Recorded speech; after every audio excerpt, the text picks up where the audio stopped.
Say your name and your age. Heather Hughes, 21. Kelly Richards, 35.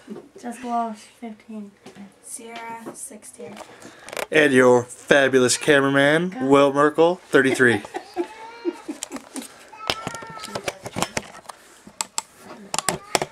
Bye, baby. Okay, so there we were sitting on the couch, the kids and I, waiting for Will to get home. We had a surprise for him, and so we were trying our hardest not to laugh and giggle as we heard him pull up and walk through the door. We had hoped that this would be something that that our family would laugh about for years to come. Today we're going to explore the history and the origin of April Fool's Day. For some of you that may know a little bit about April Fool's Day, you may not know the origin of it and how it started. So in that case, I'm here to tell you a little bit more about it. For those of you that already know a lot about it, maybe I'll just give you some ideas on what to do to your friends and family next year. Ever since I was a little girl, I've always wanted to be the queen of pranks. I always can think of really good pranks in my head, but when it came to actually pulling it through, I sucked. I could never pull it through. I would always laugh or smile and totally give it away. I've researched a couple websites and found some really good information about April Fool's Day, and I hope it will help us all understand it a little bit better. So today we're going to cover the origin and history, why the origin and history may be compromised, why it could, the origin of it is really uncertain. Then we'll go over some jokes that have been played on by the media, and then I will also cover some examples or tips for next year.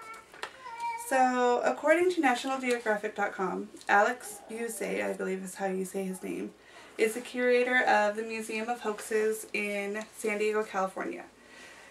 He believes that April Fool's Day probably stemmed from the Festival of Renewal, which is when people would dress up in costumes or masks, and they would play pranks on their people they knew or people they didn't know.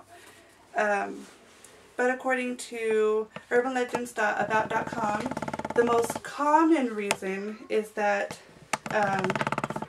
or the most popular theory is that France had to change its calendar in 1582.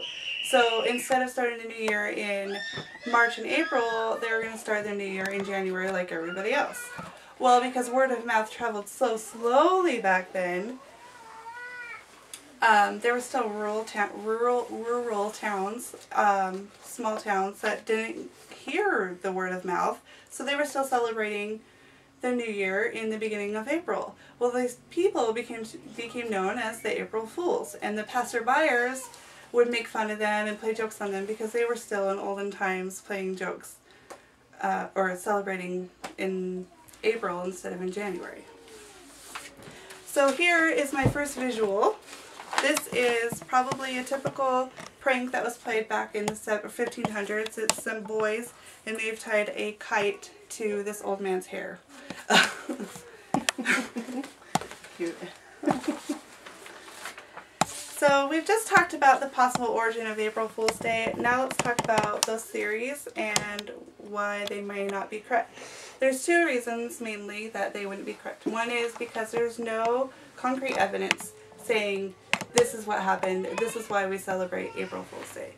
The second is that it doesn't explain how April Fool's Day has traveled to different countries, from France to the US, for example. So we've just talked about why those explanations don't work. Now let's talk about, people were like calling in saying, where can I get a spaghetti tree? I want a spaghetti tree.